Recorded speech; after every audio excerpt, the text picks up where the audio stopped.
I have the pleasure of introducing to you Dr. Gordon Giles.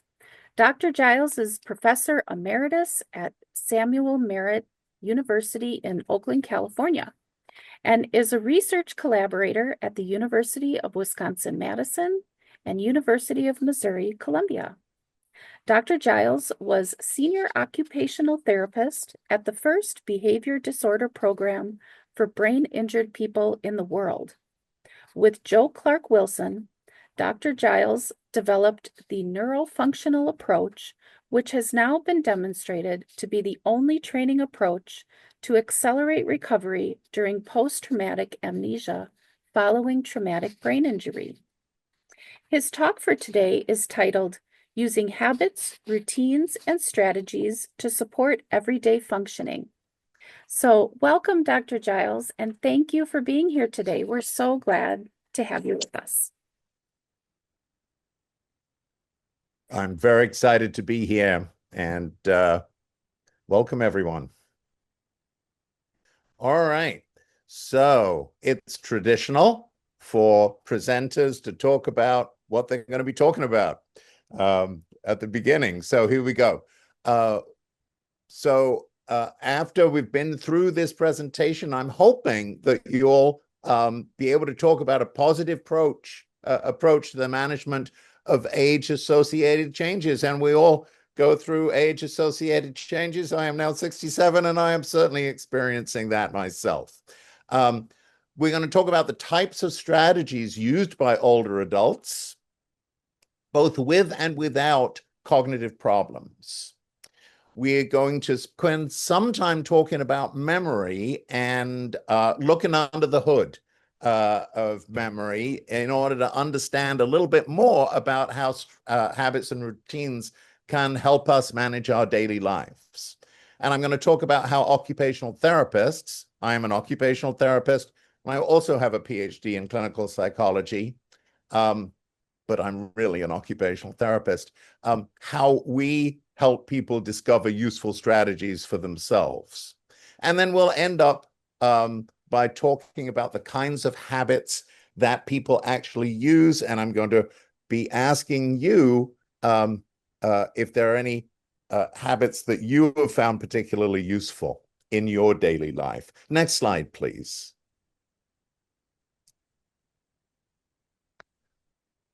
Before we actually get into talking about the next slide, I was having a conversation, which is, I think, now available to people with Dr. Nate Chin, and we spent a few minutes talking about rehabilitation and what rehabilitation is. And I thought that that might actually be a useful thing for us to talk about.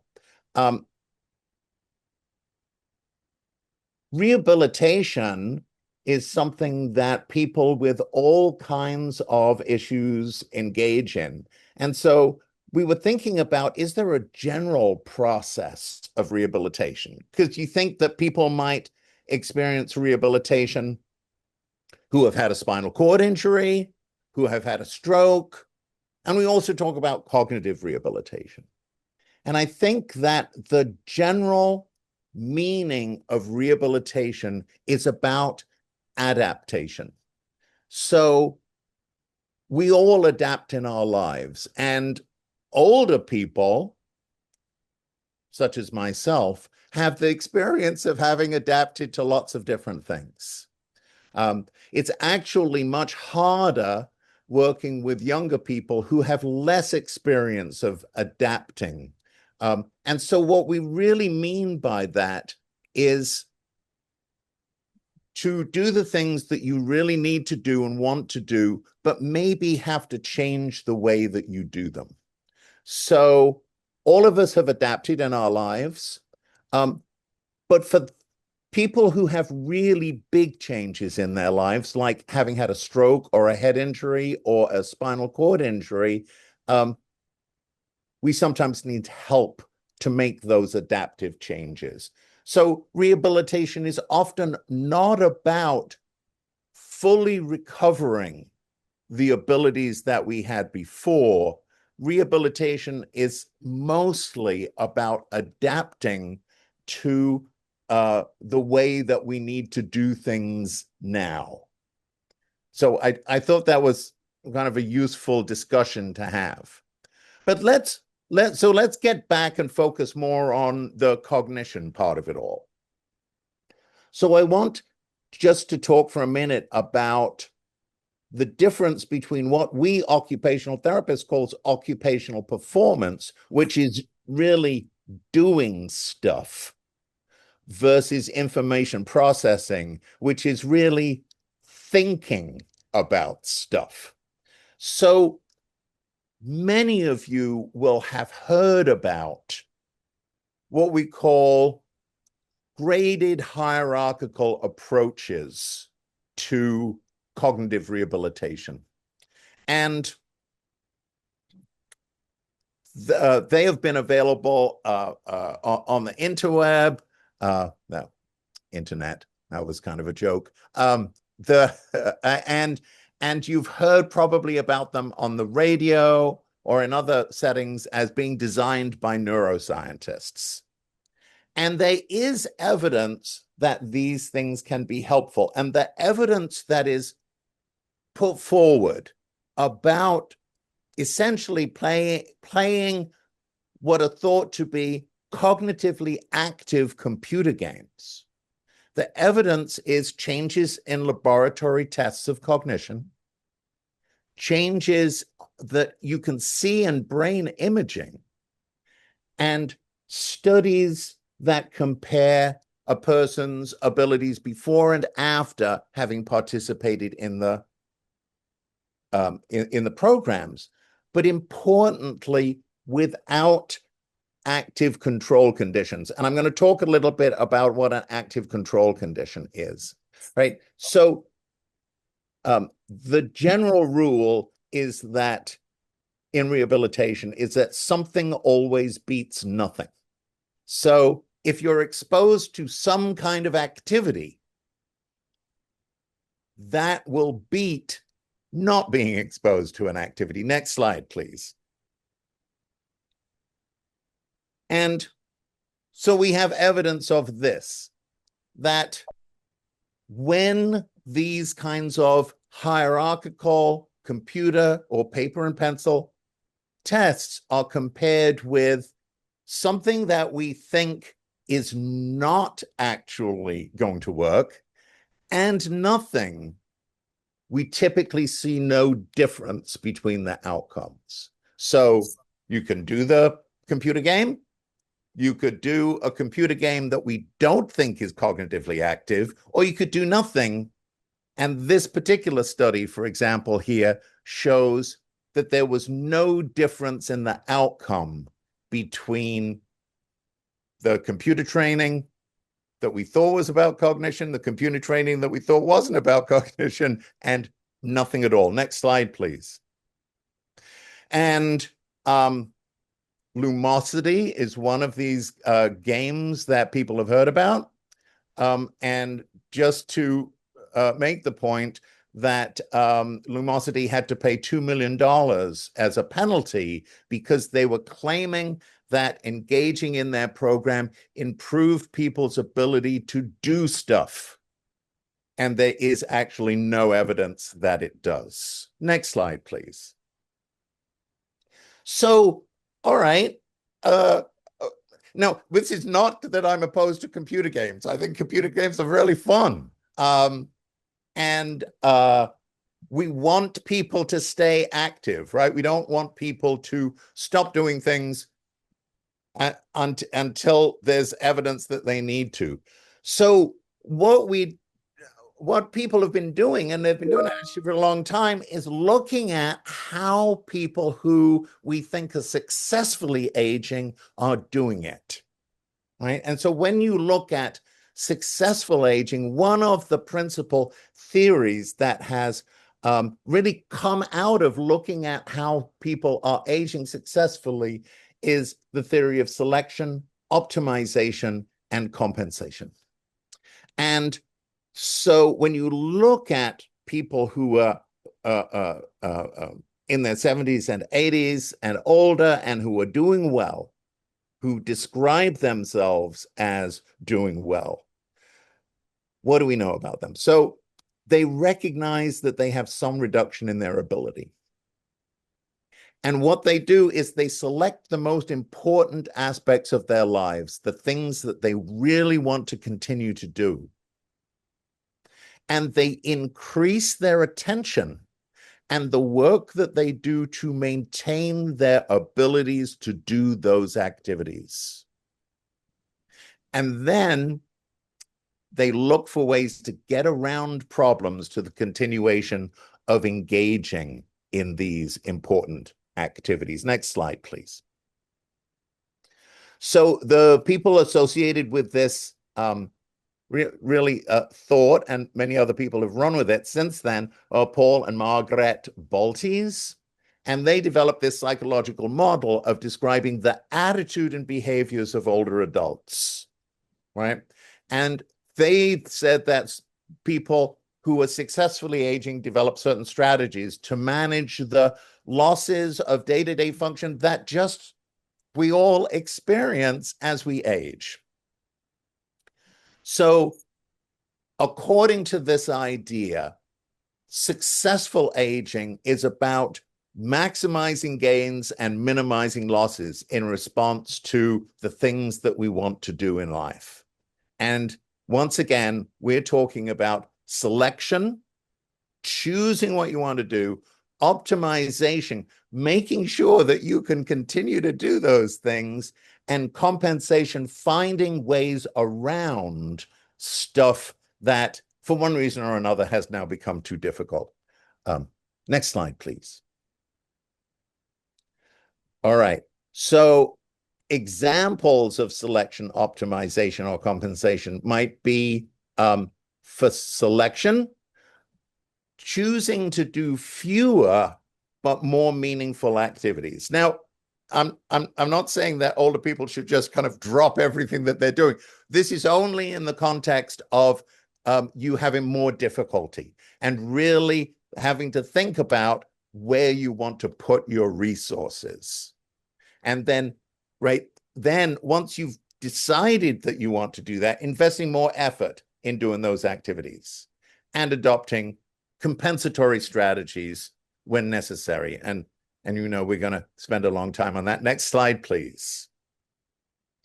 All right, so selection is choosing to prioritize certain goals and then, if you need to abandon others. And this is always going to be a personal choice, right? It's about your values and also the particular circumstances that you're in.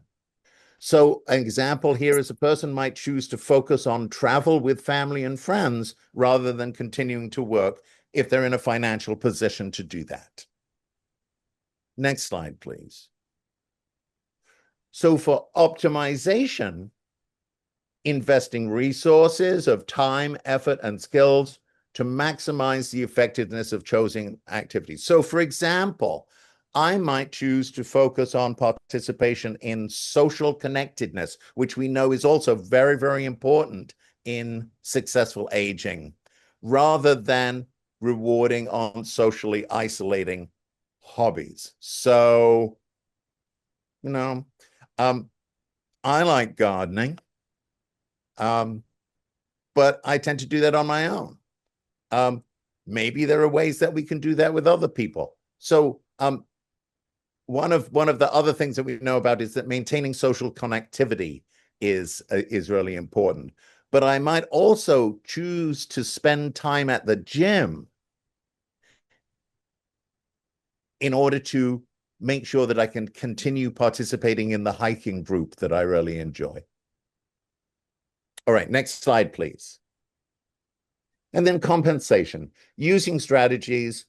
And we'll talk a little bit more about external aids and electronic as well as low-tech aids when facing limitations. So, for example, a person who might no longer drive but lives in an urban area might choose public transport or a ride-sharing service so that they can continue to attend their regular lunch with their friends at the local diner. All right, next slide, please. All right. So, Paul and Margaret Baltes didn't just make this up. We have lots of research suggesting that this is actually what people who are successfully aging do. So they didn't just, kind of make it up, pull it out of the air, come out of their minds. They observed people who were successfully aging and tried to understand how they were doing it. And this selection, optimization, and compensation theory came out of observing people do this stuff. Next slide, please. All right. So let's just talk for a minute about the kinds of things that older adults and people with MCI start having difficulty with. And one of the things that you might notice first is short-term, or what we call episodic memory. And I'm going to get a little bit later, we're going to, as I said, look under the hood in terms of memory in a little while. But I'm particularly interested here in the ability to remember or hold on to events that have just happened. And the other thing that we talk about is executive functioning. And executive functioning are those higher order thinking skills, problem solving, reasoning skills. And, as you know, daily life is complicated. You have to manage complex overlapping goals to continue to be independent in the community. And so these are the things that we're going to be kind of like edging around as we're moving forward through the talk. Next slide, please. Well, all right, Gordon, you might say, but given that people have executive function difficulties and problems with remembering, how are they going to use strategies or habits? Well, we've looked at this, and people with mild cognitive impairment actually use more strategies than people without mild cognitive impairment, and they use them more successfully, right? So you see greater frequency of compensatory strategy use, and that this greater frequency of using compensatory strategies was associated with higher levels of independence of daily functioning amongst older adults, both older adults without MCI and older adults with MCI. So you might see the last line here. Findings provide strong rationale for development of interventions that directly target strategies. All right, next slide, please. So to sum up these findings, persons with unimpaired cognition and people with mild cognitive impairment use compensatory strategies more than people with either without impairment or with severe impairments, right? So I'm going to be bouncing back and forward a little bit between people with MCI and then people who have dementia. People who have dementia can develop habits, and I'm going to talk more about that. Even people with severe memory impairment can develop habits, but they're going to need help from other people. People with MCI can do this themselves, right? But as you get into more severe impairments, you really need the help of other people, of a care partner, in order to develop those habits. So you also see that greater frequency of strategy use was associated with more independence in everyday functioning. And again, because I'm really at heart an occupational therapist, I'm focused on doing rather than thinking. I want people to be able to do stuff. And even when accounting for the level of memory impairment, strategy use was associated with increased everyday functioning. So the more strategies you use, the more strategies you can build into your daily life, the more you're going to be able to do stuff. Next slide, please. So we also know that use of compensatory strategies increases with age, and that one of the things that older adults may do is rely more, kind of put more stress on habits that they have had for a long time. Next slide, please. So, all right, what kinds of strategies do people use? So people use external aids, and we'll be talking about these. Again, these can either be high or low tech, right? So people in the chat talked about using their phones, using alarm systems, but also, Ben, post-it notes, whether successfully or unsuccessfully. You can also develop strategies that enhance your organization, planning, and prioritization. And Jennifer and I were talking a little bit before people came on about some of the strategies that Jennifer uses to manage putting this very, very complex set of activities together to bring this to you today. I am also very keen on strategies that involve reorganizing the environment. So putting medications in a single visible location that you have to encounter at the time that you need to take the medications.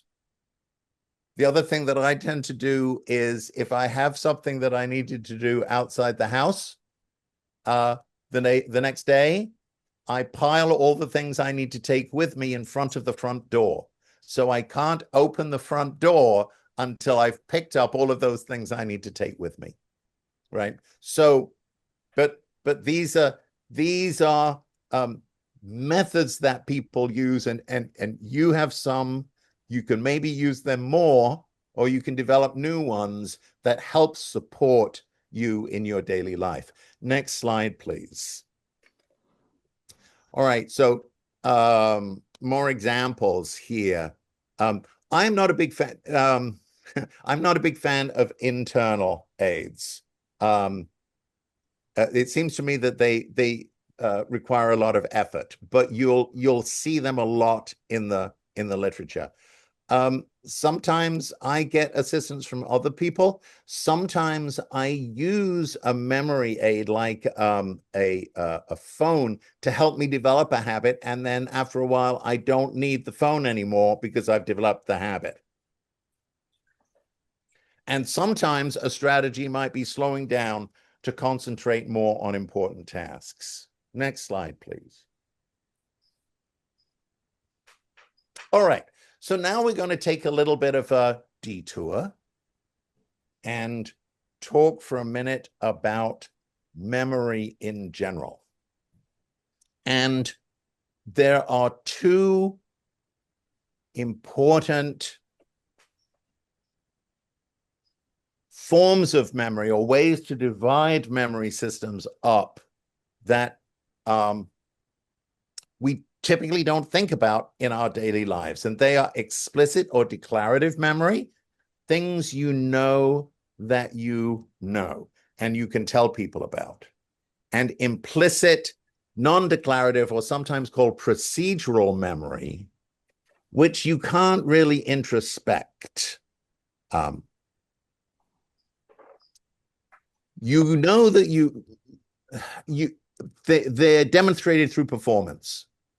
And so it's pretty clear that habit is one of those things. You know that you do it because you do it. All right, next slide, please. All right, so let's talk about explicit or declarative memory. Now, there are two types here that I really want to focus on. Episodic memory. Well, let me jump back for a minute. We, as end users of memory, tend to think of memory as a single thing, but it isn't. It's lots of different memory systems that we as end users we don't recognize that we have lots of different ways of remembering things. Now, in MCI or in dementia, certain types of memory are more likely to be impaired than other types of memory. And so really the foundation of all of my talk is around this fact that we use, without knowing it, lots of different ways of remembering. Some of them are highly susceptible to damage from conditions such as stroke, traumatic brain injury, or Alzheimer's disease. And there are specific types of memory that we can identify that get weakened by these conditions, and certain types of memory that are not really affected very much at all until the person reaches advanced stages of dementia. And so the most sensitive memory system that we have is episodic memory. And that's the fourth one down in my table here. It's the ability to remember individual discrete events for minutes, hours, days. Okay. And there's a very specific area of the brain that supports that way of remembering. Now, the next level there is semantic memory. That's knowing that knowing facts about the world. So when did the Pilgrim Fathers land on the shores of America? 1620. But most of us know that, but many of us don't know where we first heard that information. All right. Next slide, please. The other general category of memory is procedural memory, and this type of memory is robust against stroke, brain injury, or Alzheimer's disease, right? And so we're talking here mostly about skill learning, which is 3 down, and associative conditioning or habit learning, hence the title of my talk, right? So these are whole brain functions. So you don't need the hippocampus and the surrounding area, which we call entorhinal cortex, in order to continue to learn. And I know that some of you may think, well, this doesn't sound right. How could this be? So we're going to look at a specific example of that makes this kind of glaringly obvious. Next slide, please. Right. So now we can divide these things up again. There's explicit or declarative. You know that you know it. And it's that it's what we think of mostly when we think about memory, right? It's what allows us to know that we've got something on the stove. It's what allows us to keep track of conversations and not repeat ourselves. Okay. But implicit memory or procedural memory is the stuff that allows us to do the same thing over and over again, and often without thinking about it. So, and people think, well, then that's really simple things. No. Really, really complex things can be served by this procedural memory. For those of you that are drivers, have any of you driven to work or a place that is really, really familiar to you and arrived there and realized that you have absolutely no memory of how you got there? Right? That's your procedural or declarative or automatic behaviors taking care of you. Now, what would happen is if you had to intervene, your conscious attention would click in and you would handle the problem. But if it's smooth sailing, I'll sometimes drive to work 30 minutes, 40 minutes, and be thinking about totally different things. I'm not really thinking about driving at all. But miraculously, I don't get into an accident because my implicit memory and learning system has taken care of that for me. Now, it wasn't always like that.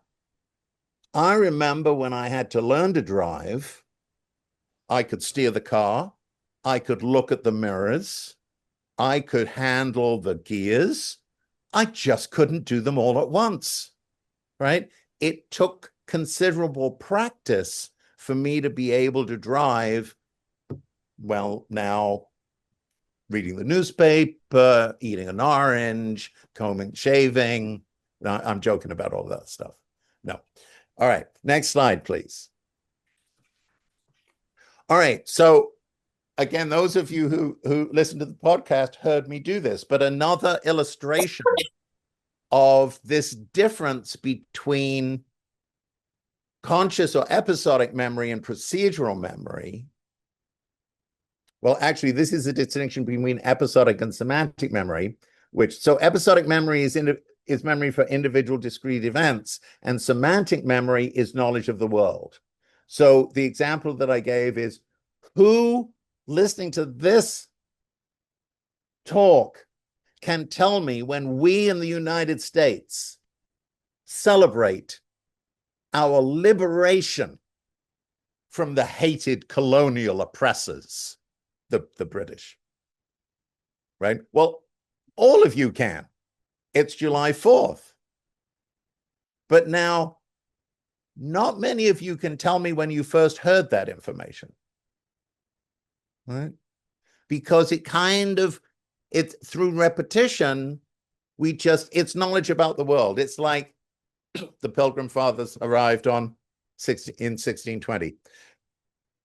So what you can see here is these different memory systems all working to support our daily functioning. Next slide, please. All right. So amnesia is really severe memory impairment, right?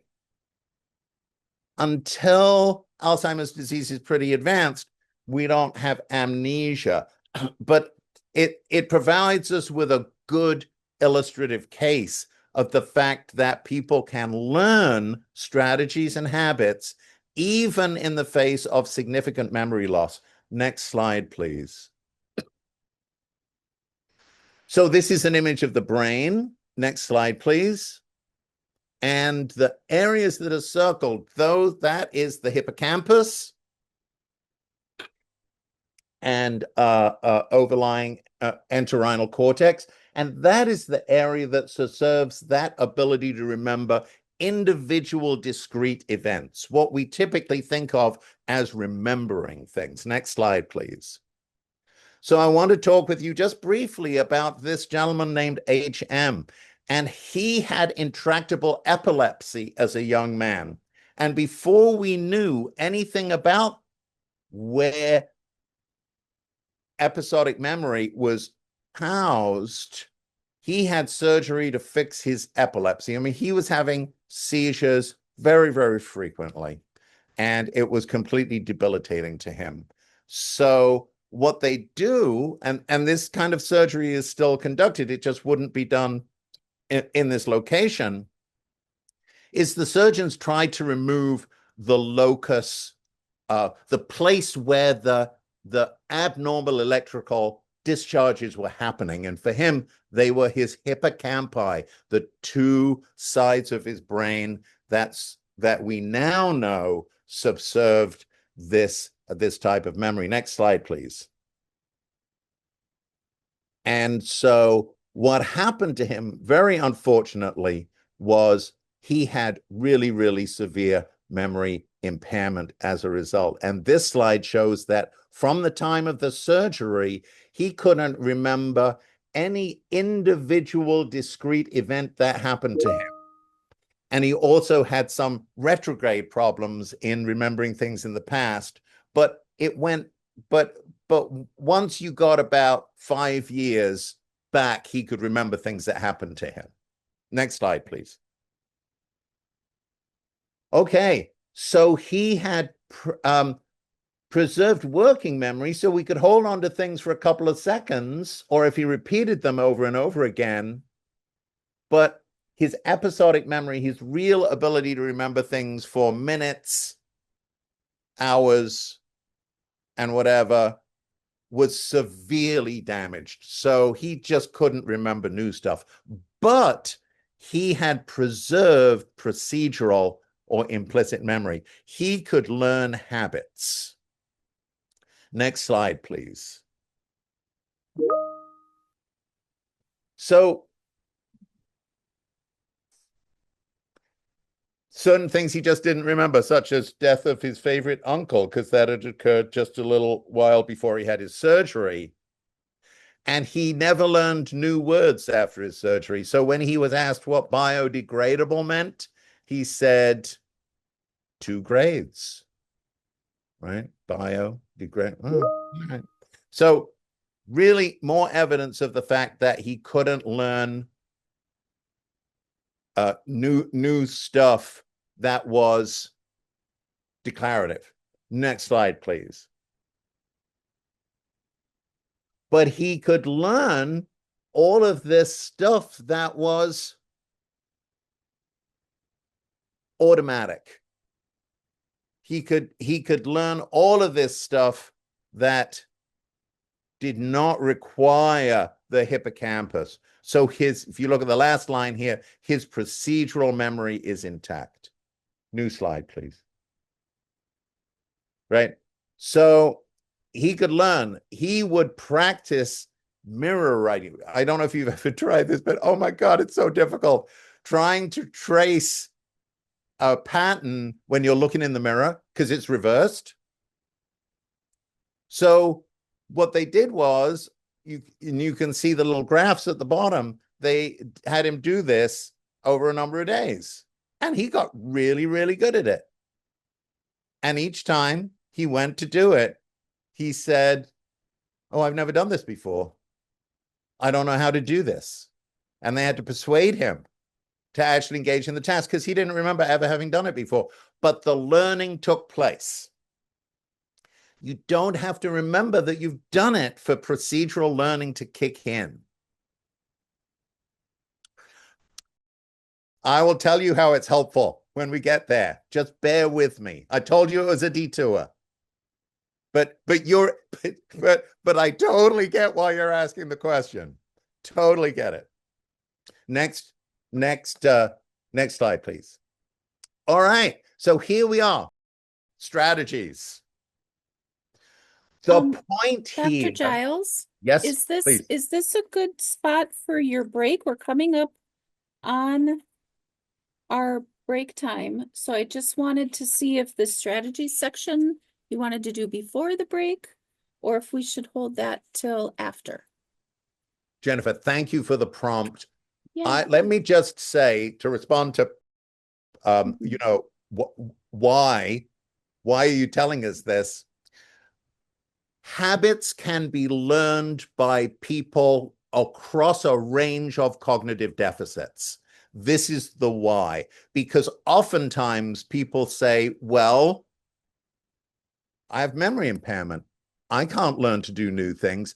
Everybody can learn to do new things if it is presented in the right way, right? So it used to be, I'm an occupational therapist, it used to be 10, 15 years ago, occupational therapists would say, if you can't remember what we talked about in the last session, there's no point in us working with you.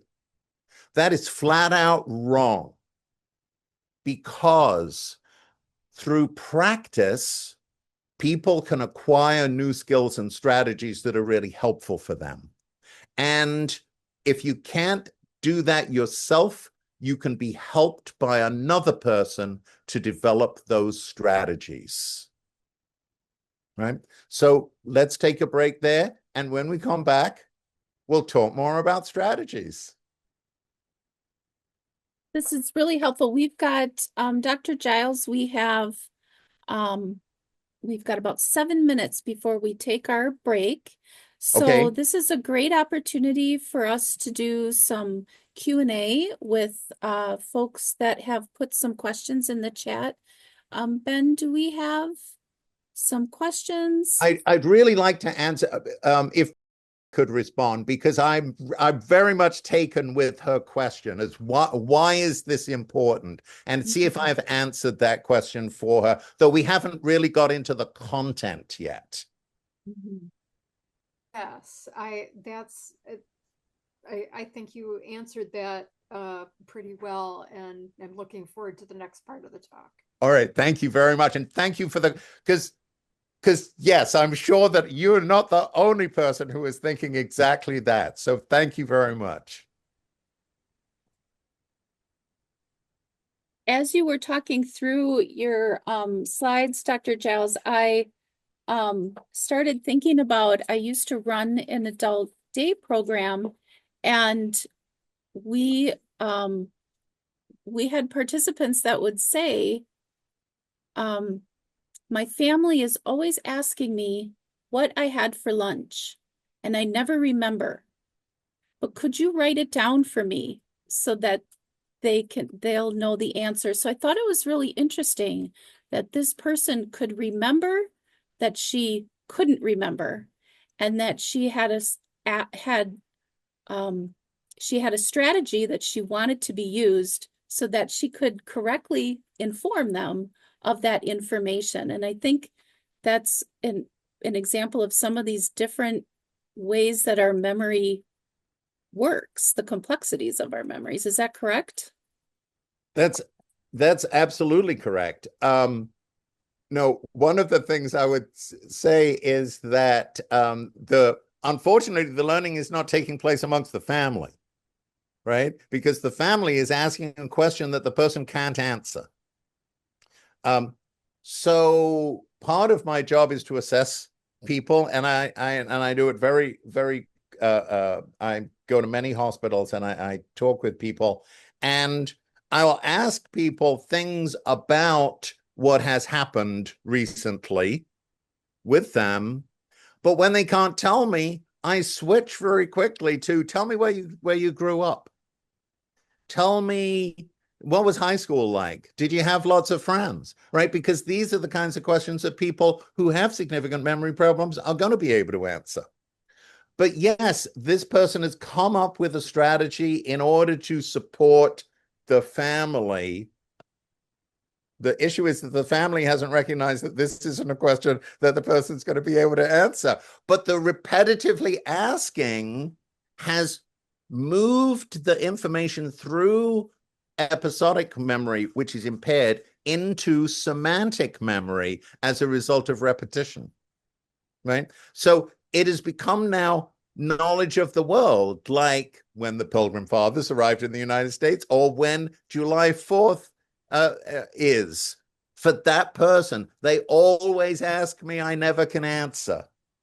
And then person came up with a strategy, right? So a wonderful illustration that people can do this even when they have cognitive impairments, if we support them. Yeah, I thought so too.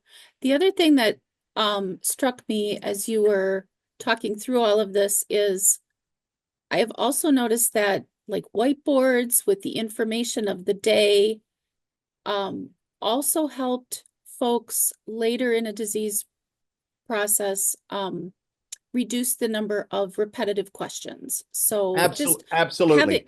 I think that's specific for people with mild cognitive impairment, is really thinking about how does your environment help you rather than cause barriers for you. Exactly. Set up your environment. There was a comment in the chat that popped up that computers and external electronic memory aids can really help us with this. Absolutely. Absolutely. We'll be talking about this in a little bit, which is kind of another way of altering your environment, right? So if you set up alarms or other systems, so Where do you put your bills when they come in the mail? Do you have a place for them? Do you have a time that you check them? Yes, those are important.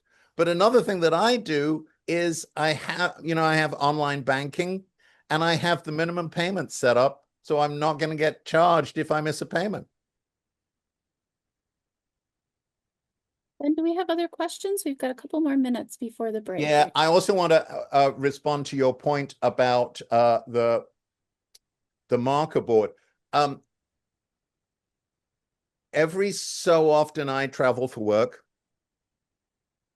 and sometimes I wake up in the morning and I look at the ceiling over my bed, and I realize that in that moment, I have absolutely no idea where I am or how I got there. And it's terrifying. Now, happily, my memory's still pretty okay. And so it only takes me a couple of minutes to work out how I got there. But I think about how terrifying that experience is. And if that were continuing through time, how debilitating that would be. And so one of the ways that we help people who ask repetitive questions is to structure their day for them. And so not only having the dry marker board, but having breakfast be at a certain time, having activities be in a certain location. Activities don't have to be the same, but if they're in the same location at the same time, and then lunch happens. And then I noticed somebody said that one of the strategies that they used in the chat was to go on a regular walk at a certain time of day. These are all ways to build a kind of internal structure for the individual that reduces that anxiety and helps the person not respond to that anxiety by asking questions over and over again.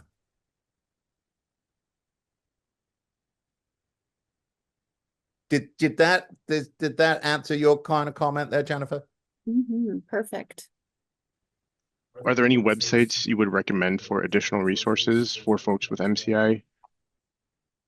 Or apps that do exist, technology that you feel? Yeah, honestly, I'm a really low tech person, and so I am not a good person to answer this. I just use really, really basic stuff. Like on my phone, I set specific alarms for myself. On my right, I use the same bank to pay all of my bills. I have all of that set up. There are many, many people who are far more sophisticated than I am, Ben, about this. And I think just to kind of a search will help. You can have note-taking apps. There are all kinds of apps that people can find. Looks like I have an answer in the chat there. Yeah. I'd see one other question here too. See, the first question is about. Oh, Ben, you're on mute again. How does that keep happening? I'm sorry It about keeps that. going on and off. I know it keeps automatically muting. So I want to hear what you have to say, Ben. Thank you. How would assisting in the formation of habits routine be different for those who have dementia compared with MCI? You mentioned how those with MCI can form habits on their own, but not so much with dementia. If you have any examples related to more dementia side of things. Yes. So we'll talk about. I have a slide coming up that really looks at how to structure that, but honestly, people with dementia can clearly learn. It's just that they often learn things we don't want them to learn. And so it's really up to us to structure that environment in order to allow that learning to take place. So it is things like, as Jennifer was talking about, organizing the day. And I do use a dry marker board, and we'll set it up so breakfast is in a certain place at a certain time. Then we go on a walk around the neighborhood. Then we have right. So it requires a certain degree of rigidity in the care partner in order to develop and so what you're aiming to do is to develop a set of expectations in the person with dementia so that they'll never be able to tell you what's coming up, but on some level they know what's coming up, and so it's a comfort. It's an internal structure, but it really depends on the care partner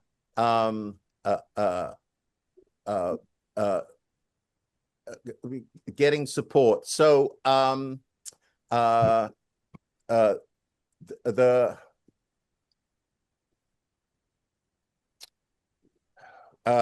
Jennifer, I'm having a word finding problem. The family the Family Caregiver Alliance has a lot of stuff on this website that you can go to, Family Caregiver Alliance. My guess is that you have stuff on this too. Yes, and also the dementia care specialists that are part of our satellite locations. We'll be talking later at the end of the program about how to connect to those support people to help you in more individualized ways to develop some structure and routine around those schedules. Can I ask a question? Yeah, one question, and then we're going to take the break. What if the personality of the person with dementia does not like to be told what to do, or does not like structure? They're very independent. Thank you very much for this question. This is really helpful. Yes. So I have a number of jobs. One of my jobs is to work with people who have pretty significant cognitive impairment and can be pretty ornery at times. So we avoid giving directions. I have a lovely warm towel and the shower's running for your shower. Not, do you want to take a shower? Yeah. Not, would you like something to eat? Food's on the table. Let's go together. Honestly, it's often about what we call cue experimentation, where you just have to try different ways and see what works. Now, the plus with people who have severe memory impairment is once you've got it, you can use it again and again because they don't remember that you did it the last time. Okay. But really being indirect, setting up the environment, not giving orders, right? Because who the hell are you to tell me what to do? Right? It's right. true. And we all have, right? It's not like it's something that came from nowhere. We all have that feeling that, we don't want to be ordered around. And so because we don't know, oh, I have a cognitive deficit, I need to rely on Linda to guide me. No. That's not the thought the person has. The thought the person has is, don't tell me what to do. Yeah. So it's a question of experimenting, and sometimes because you're in a relationship, it really does help to talk to other people about how to be indirect. Okay. Right? One thing I watched a movie called the Cowboy and the Queen. It was about the horse whisperer. Yes. And I got a lot of ideas from that. I did. Yes. Yeah. Yes. Welcome back, everybody. I hope you had a chance to get up and move around a little bit. Before we get started and have Dr. Giles do the second part of his presentation, I'd like to just introduce Dr. Nathaniel Chin. He's the medical director of the Wisconsin Alzheimer's Disease Research Center and oversees this program. So, Dr. Chin, is there any remarks you'd like to make or things you'd like to say as we head into part 2 of today's presentation? Yeah, thank you, Jen, for the introduction. And we all know who really runs this wonderful event, and it is not me. So thank you to the team. I want to welcome Dr. Giles, and for those that didn't listen to our podcast, he does cover some different items too on that podcast, and it was a great conversation, equally as amazing as it is right now. So thank you, Dr. Giles, for being here. And then thank you to everyone who's attending. This is an incredible turnout, and we're very excited to see everyone come in our locations, our satellite sites too. We're really trying to have this movement here of addressing the questions and concerns of those with any form of cognitive change or just thinking about cognitive change. And so it's nice to see people come to this. If you have other ideas and suggestions for us, I know that Jen will talk about that at the end. But thank you all for being here, and I'm really looking forward to the second part. I'm taking notes too. It's always nice to have the expertise of those who do this and are actually working with patients, particularly as Dr. Giles has said, he's worked with people with pretty significant cognitive impairment. And I think that is really telling how incredible the brain is at being able to do these things. And we tend to focus on the things that are changed and lost. And I think Dr. Giles is showing us that there's plenty that we can do. And I appreciate that more empowering approach. So with that, back to you, Dr. Giles. Well, thank you, Dr. Chin.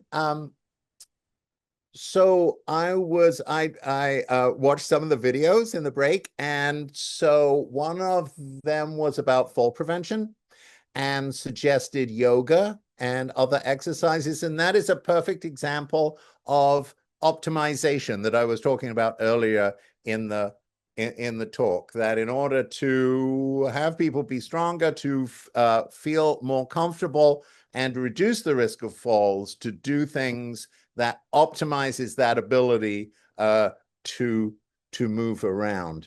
The other thing, which is always the way, is that people who are experiencing MCI or experiencing taking care of somebody who has more advanced dementia have loads of resources. And so look in the chat, some great resources shared by participants,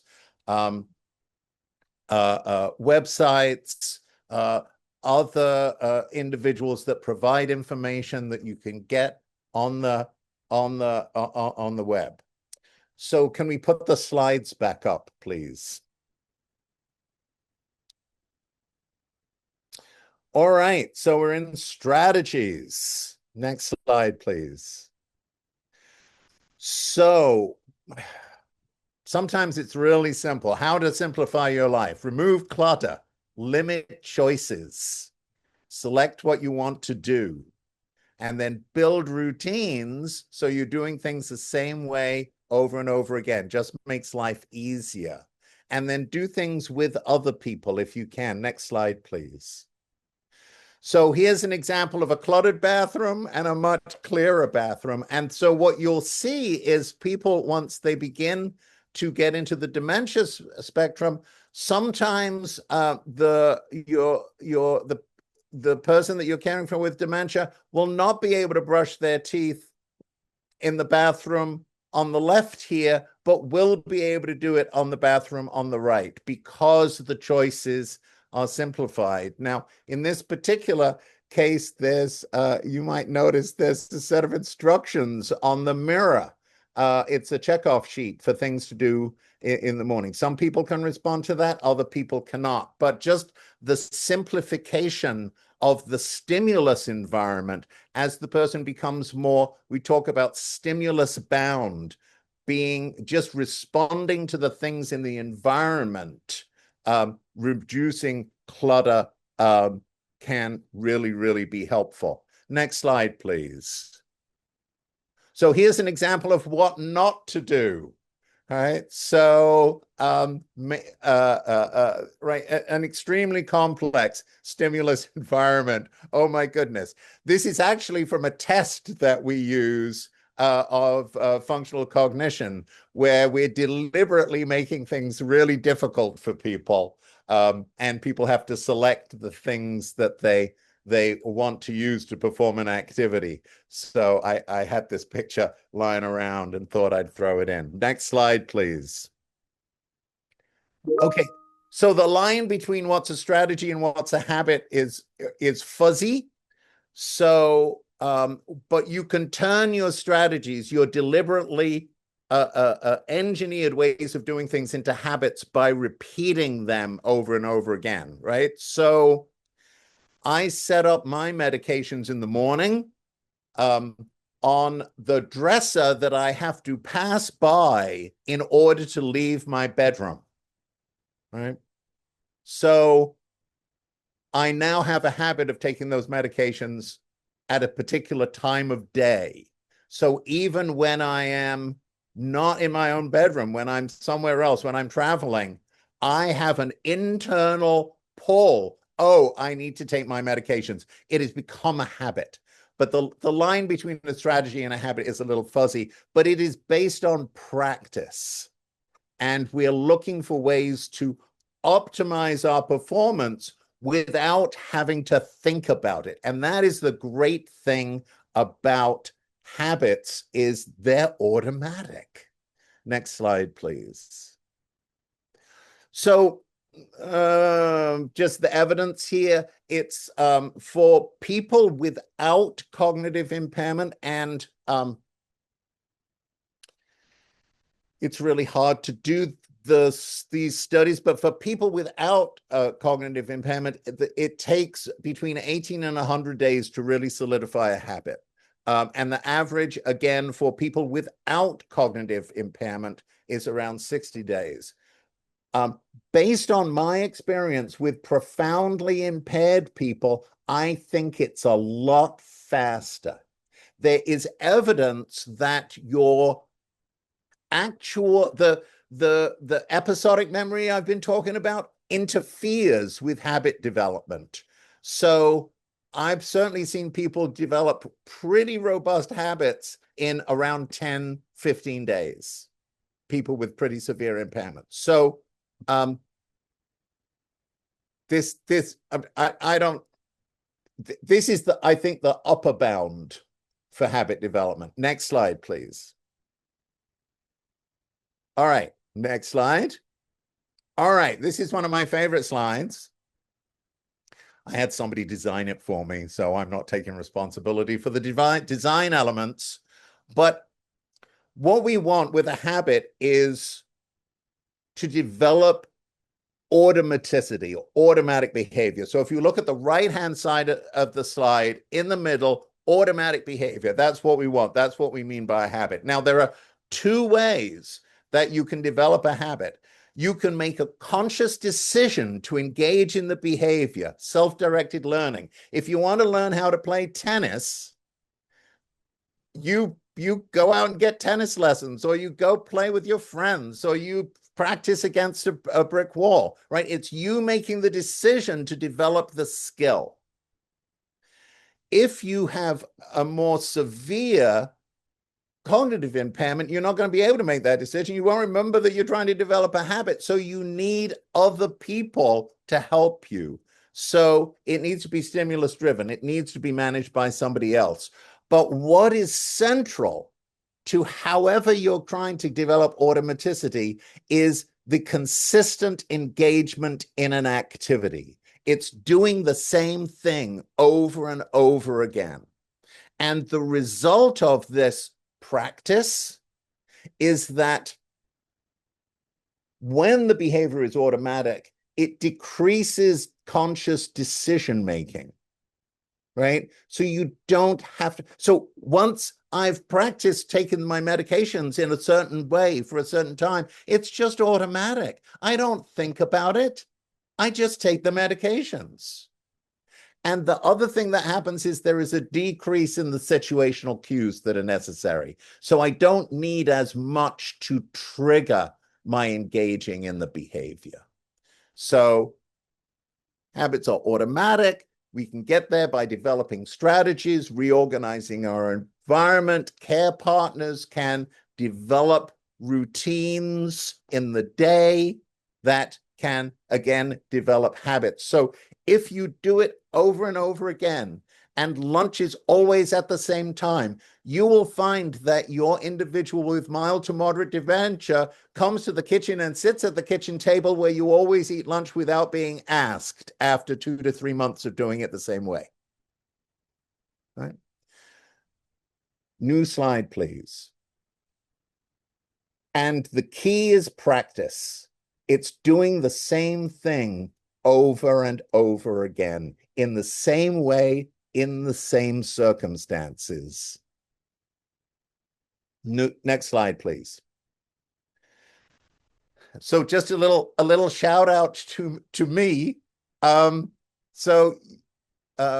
We've developed this approach for people with traumatic brain injury, and recently in 2018, this approach was demonstrated to accelerate recovery in individuals who have had a traumatic brain injury and are experiencing post-traumatic amnesia, which is a period of not remembering any new events that follows a severe traumatic brain injury. So this approach was taken and applied to people with who are in an amnestic state.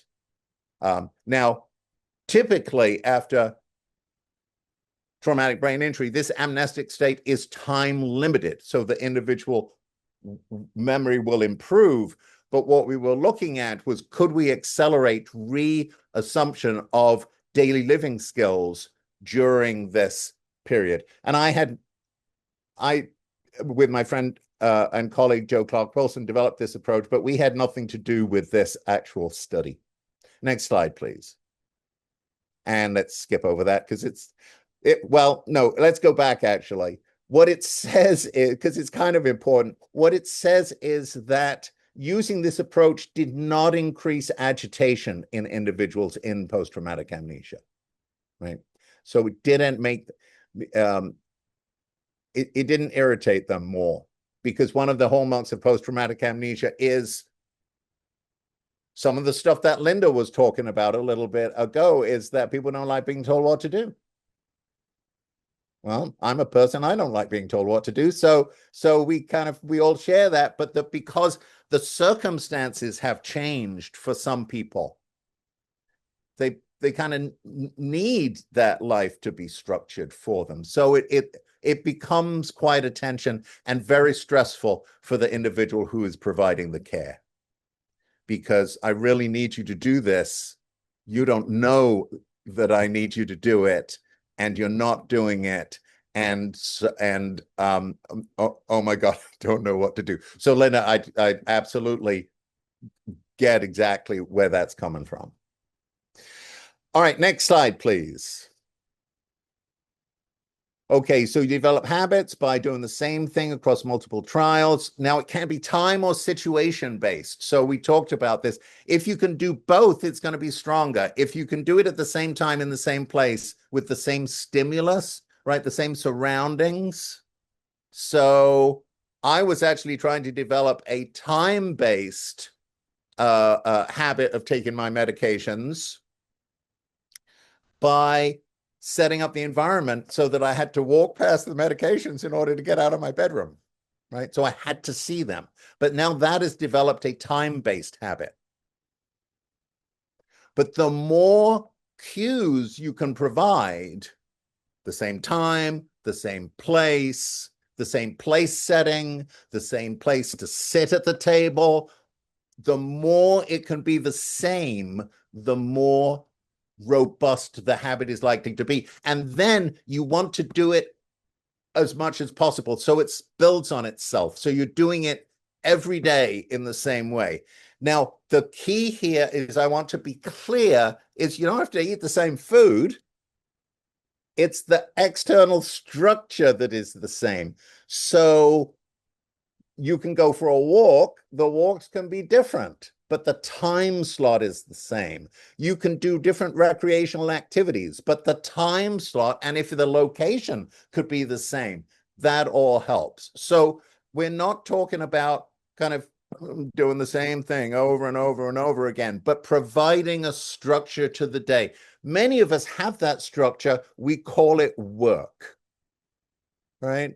So we all workers kind of benefit from having this because it becomes an internal cognitive structure. And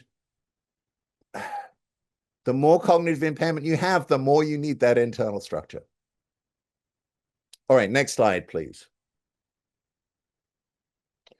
All right, so a little bit about occupational therapy. This is one of the things. This is one of our leading occupational therapists, Helen Politajko, and she actually developed her approach working with children with developmental coordination disorder, but it's been applied to people with stroke and other cognitive impairments. Next slide, please. And she developed what we call a co-op approach. So cognitive orientation to daily occupation. And she develops people. Now, this is not for people with dementia. This is for people with much milder cognitive impairments. She developed this program, Goal Plan Do Check, where basically you're looking at how it is you're going about an activity. You're deciding what the goal is. You're creating a plan. You're enacting that plan, the do, and then did it work? Do you need to change something? So, and again, with people who have mild to moderate stroke, who have traumatic brain injury, this has been found to be very useful. Next slide, please. So the key features are the person chooses their goals. They develop their own cognitive strategy. You know, we don't go in and say, I know what you should do. No, you know what you should do, and you can experiment with it, and I can help tweak around the edges. Next slide, please. Having the goal. What is it that you actually want to accomplish? Next slide, please. And then look at what happened. What was the consequence of the cue that you used, or whatever else you were doing? Did it work? How might it be different? Could you try something different in the future? Next slide, please.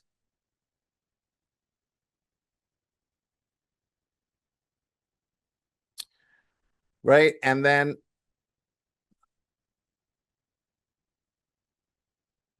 did it work? Let's just run through these. Next slide, please. And so this idea is guided discovery, right? So as I was talking with Linda earlier, I'm sorry, Linda, I'm calling on you because you asked a great question. This idea that we're experimenting, right? Did this work? Did it not work? If it didn't work, let's do something else, right? Let's try something else and see if there's a different way that we can do this that will work. Next slide, please.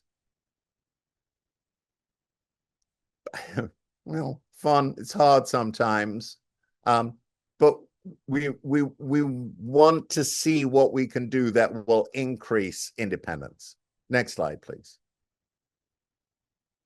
And oftentimes this is done with caregiver support. All right, next slide, please. And right, what we've seen is this kind of intervention works.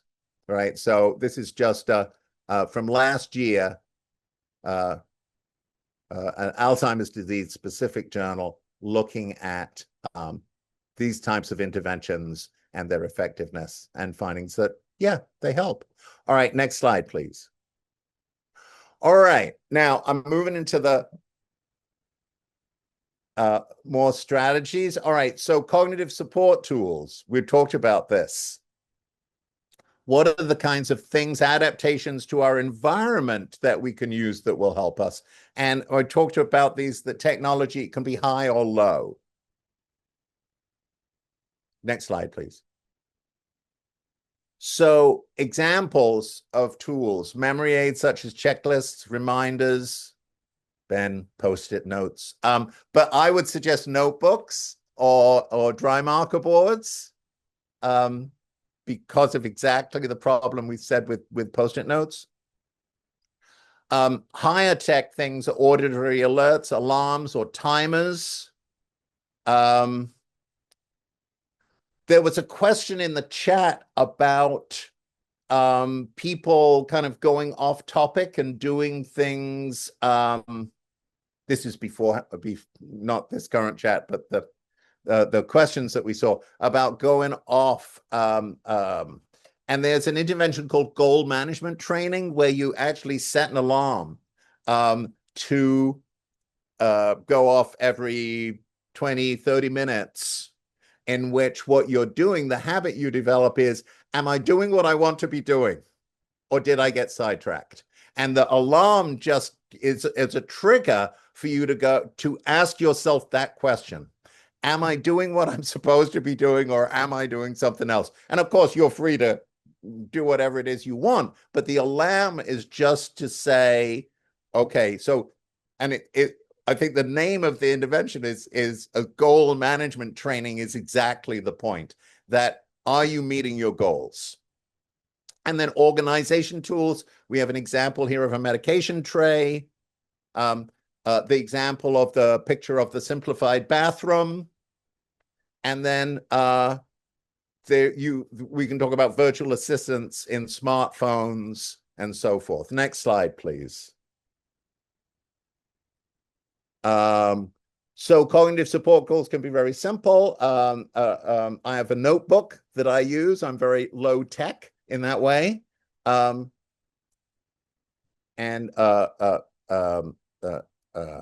Medication organizers can also be really helpful. Low tech. Next slide, please. Or they can be a little bit more high tech.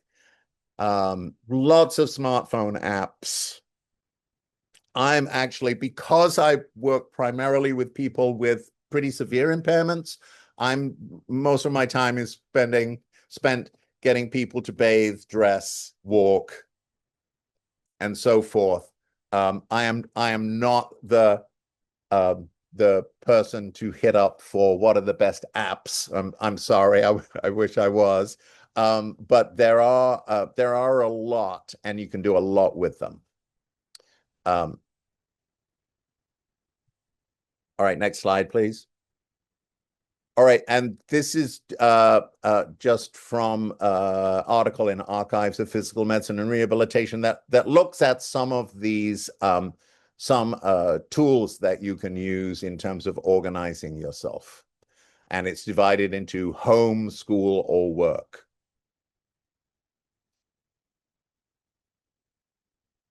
I particularly like the pre-written scripts for common communications, because sometimes when I'm calling, like, for example, if I'm calling a doctor's office, I will write down ahead of time what it is I need to ask the physician, because I will forget during the call, right? I will write down. So it's kind of like a mini to-do list for specific circumstances. All right, next slide, please. So I wanted to share particularly, because I asked you all to think about it before, I wanted to share my habit hacks. Now, this first one, I had to go to work to Los Angeles, and I arrived midday, and I really was only doing things the next day. So I went to see a movie. I don't remember what the movie was. But when I came out of the movie in LA, right, a place that I don't normally visit, I realized not only had I forgotten where I parked the car, I had forgotten what color the car was, what make the car was. And I had to walk up and down the parking lot, pressing the little button until thank God it had an alarm on it. All right. So ever since then, whenever I go to one place of work, I try and park in the same floor, in the same location in the parking structure, so I don't have to think about it. I go to the gym, I try and use the same locker, because I've had periods where I had to use a different locker, and oh my God, I can't remember. And what does my lock look like? All right. So I also, I have a very big billfold. I mean, it doesn't have a lot of things in it, but it's just a big size and it keeps falling out of my back pocket. So I've developed the habit of wherever I sit down, I turn around and look to see if whether my billfold has fallen out of my pocket. Now, at work, I have two-factor authentication.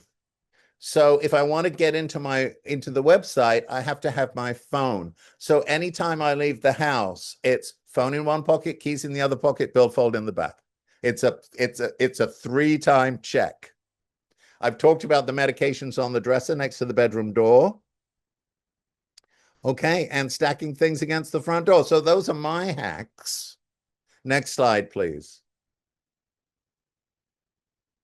So think about what kinds of strategies you use. Next slide, please. And I've divided these up into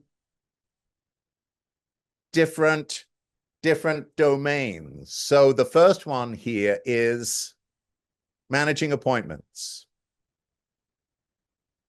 So if you want to share anything that's maybe different or you think is unique to you in the chat, that would be great. So write appointments on a calendar, set an alarm, check your planner routinely. I mean, that's the thing about, right? So one of the things I work with patients is it's one thing to get them to write down in the planner, but you have to look at it, right? So at least, kind of at night or the day before, you need to check to see whether you have anything for the next day that you need to do. Right. So that's the hard part. The writing stuff down, Ben, for most people is okay. Well, but checking is really hard for people. Yeah, okay, print out maps on, yes, absolutely. Try and keep your routine schedule. So I teach. And my students want to have Zoom meetings with me, and I insist that it's the same time each week, right? They want to do it different time. No, it's too confusing. I have 10 or 15 people that I need to meet with. We are setting a time. It's going to be this time for the next 10 weeks.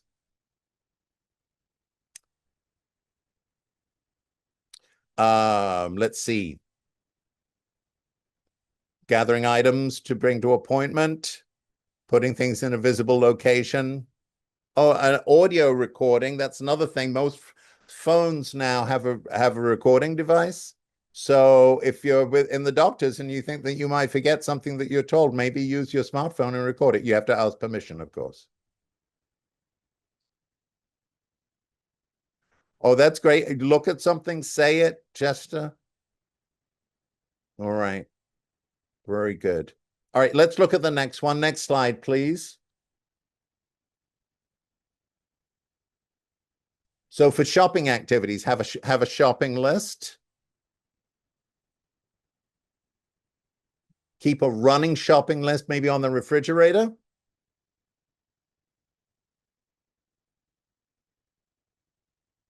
Repeat the information back to people. That's a great strategy. Check off items on the shopping list. Yes. The other thing that I find is I buy the same things over and over again. So I want to check whether I have the things I'm putting on my shopping list before I go and buy them again. How many bottles of mayonnaise and ketchup do you have in your refrigerator? Oh, maybe I need this. I didn't. All right. And take more time to double check your shopping list.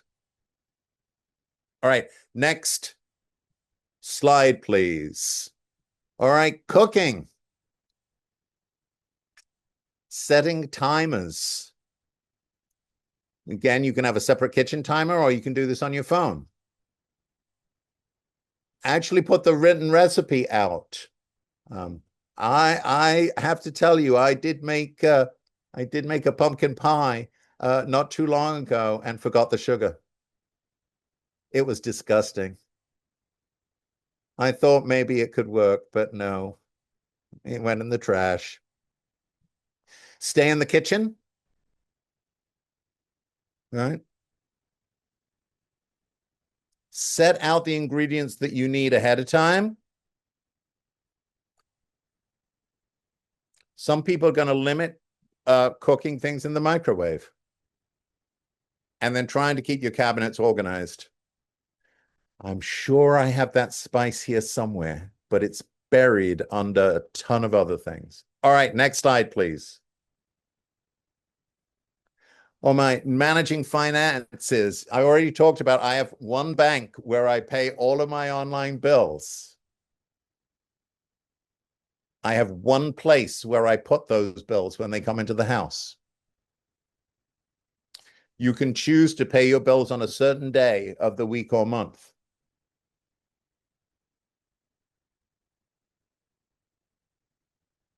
Some people choose to pay their bills immediately when they arrive, so they don't forget. And I have set up in my online account a minimum payment, so I don't get hit with a $35 charge for being late on my credit cards. All right, next slide, please.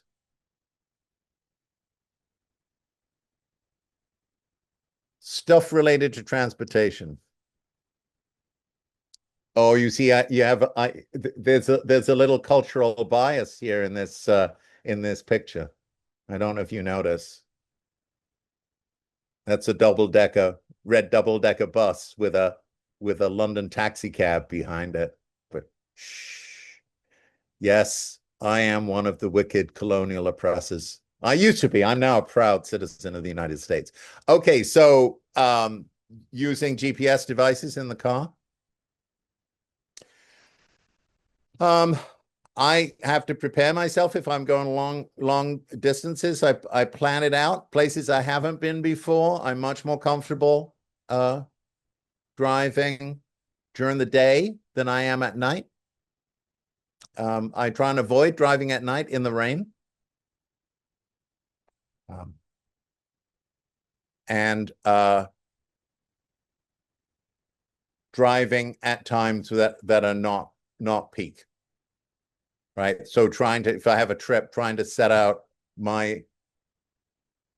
I'm in Madison. If I have to go to Chicago, I don't want to be in Chicago during rush hour. I'm going to try and arrange my trip so that I'm not there at 5 or 6 o'clock, particularly on a Friday. We talked about parking in the same general location in the parking lot. I did notice that, particularly when I have the flu or I have a cold and I'm driving, I'm turning the radio off or the podcast off. So I'm concentrating on driving because I find that I really need to focus. And car keys, but any keys, find always in the same place. I am mystified by a colleague of mine who is constantly losing her keys. So why don't you keep them in the same place? But, she doesn't want to do that. So, but yes, my keys always are in the same place because otherwise I would lose them. Now, I have actually also developed a habit that whenever I put something down, I think to myself, am I going to find this again? And so when I'm putting something down or placing something in the environment, I tend to deliberately put it in a really obvious location. It's like, oh, I won't find it if I put it here. All right, next slide, please. All right, and so we've spent some time talking about this, but it's another general category. Pillboxes, alarm or smartphone. And again, sometimes when you're using an alarm or a smartphone to develop a habit, you only need to use that for a certain period of time because once the habit is really developed, you don't need the cue. It just becomes internalized.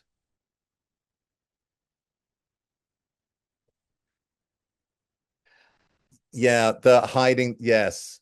Yeah, that's if only you hit them in the same place. I'm responding to a chat. But hiding them in different places is not helpful. Limit distractions. Oh, yes. Okay. So I stack habits. Yes. That's a great point, which I hadn't talked about, is that if you have an established habit, you can pair something with it.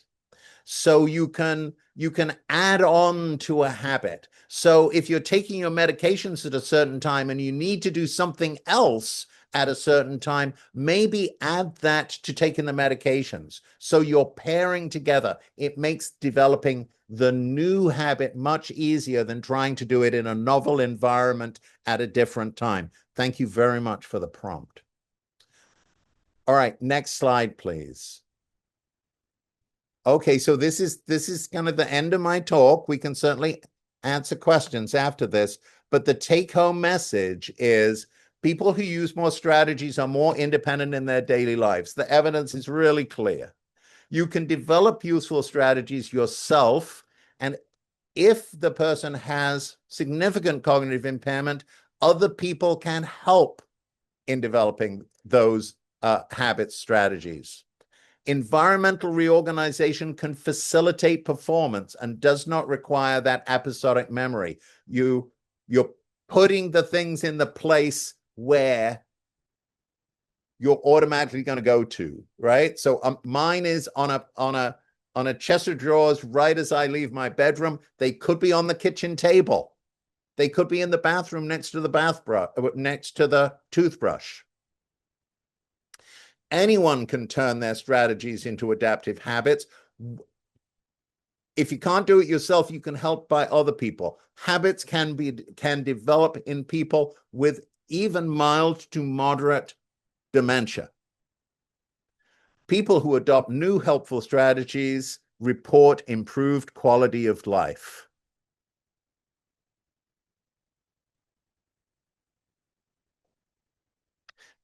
Next slide, please. Okay, well, what is this about, Gordon? Well, this is Chester. It's a puppy, and he is adorable. And why have I put this slide here? Well, there is evidence that if you show an emotionally stimulating slide at the end of your talk, people believe that your talk is actually much more engaging and fun than it really was. So this is Chester. All right. Maybe we should go back a slide. Allie, I think your talk was engaging, even if Chester wasn't your last slide, Dr. Giles. Thank you so much. We are so close to the end of time. We don't have a lot of time for questions, but I do want to get to one that's just for your comment in the chat here. The person says, not sure if this is relevant now or better for later. You mentioned how habits and routines do not necessarily entail doing the same thing every day at the same time. Do you have any thoughts about forming habits and routines, but still ensuring exposure to a sufficiently cognitively rich environment? A worry is that the routines will limit their exposure to practicing other skills, and as a result, losing those in the process. Yeah, so that's a very good point. Thank you for the question. So I'm going to answer it very simply. It's overly simplistically is what I meant to say. Just like having lunch in the same place at the same time doesn't mean that you're always eating the same thing, right? So developing a habit structure doesn't mean that you're always doing the same thing. It means that the external parameters are the same. So you might always go for a walk at 10 o'clock or have some other activity at 10 o'clock. But the activities can be different. They're not the same. So we're not trying to reduce the range of stimuli that the person experiences, right? And also, I don't think that, right, you'd only do the simplification in the bathroom when it became obvious that the individual was having a hard time brushing their teeth, right? So you don't move to do some of these things until there is evidence that you need to. And you're absolutely right. I am not talking about trying to limit the stimuli that people have, other than when it's been demonstrated that the stimuli is detrimental to that individual, right? So we should be socially engaged as much as we can. We should be doing different things as much as we can until the point where it becomes obvious that having 15 different options as to what to dress oneself with in the morning is preventing the person from dressing themselves. Then you're going to have, you're going to limit what's in the wardrobe. You're going to have two things in there. Right. Thank you so much, Dr. Giles. That's really helpful information. And as a past adult day services director, it's the schedule, not the activities within the schedule. You can vary those, but it's really important to have the schedule. So I'm so glad that you talked about all of that. Thank you. Well, thank you for the opportunity. So this wraps up our time together today, Dr. Giles. This has been a wonderful, wonderful program. I'm so glad you were able to join us. As we wrap up our time together, everybody, if we didn't get a chance to get to your question today, or if you have questions come to mind later, please feel free to contact us by email at adrc.medicine.wisc.edu, and we will work to get your questions answered. Next slide, Allie. Also, if you've been diagnosed with mild cognitive impairment or support somebody who has been diagnosed, whether personally or professionally, we have created a Next Steps After Diagnosis webpage, which houses a glossary of resources that you can use to navigate life following a diagnosis. You can also listen to a recent Dementia Matters podcast where Dr. Chin and I discussed the next steps after receiving an MCI diagnosis. The link to the webpage is adrc.wisc.edu/dementia-next-steps. And Allie is putting all of this information in the chat for you, and so you'll have it available. Next slide, Allie. We'd like to thank our satellite location partners and recognize the work that they do. These partners are all dementia care specialists from 8 Wisconsin counties. Dementia care specialists are professionals embedded within aging and disability resource centers or tribal agencies who focus on supporting individuals living with memory and thinking changes and their caregivers. They offer a range of services, including information and support, memory screenings, care planning assistance, and connections to social and support opportunities. Their goal is to help people living with memory and thinking changes continue to live their best lives and remain in their homes and communities for as long as possible, while also supporting their care partners and caregivers. More information can be found about the Aging and Disability Resource Centers across Wisconsin by going to dhs.wisconsin.gov/ADRC. Next slide. We also would like to recognize Oneida Aging and Disability Services.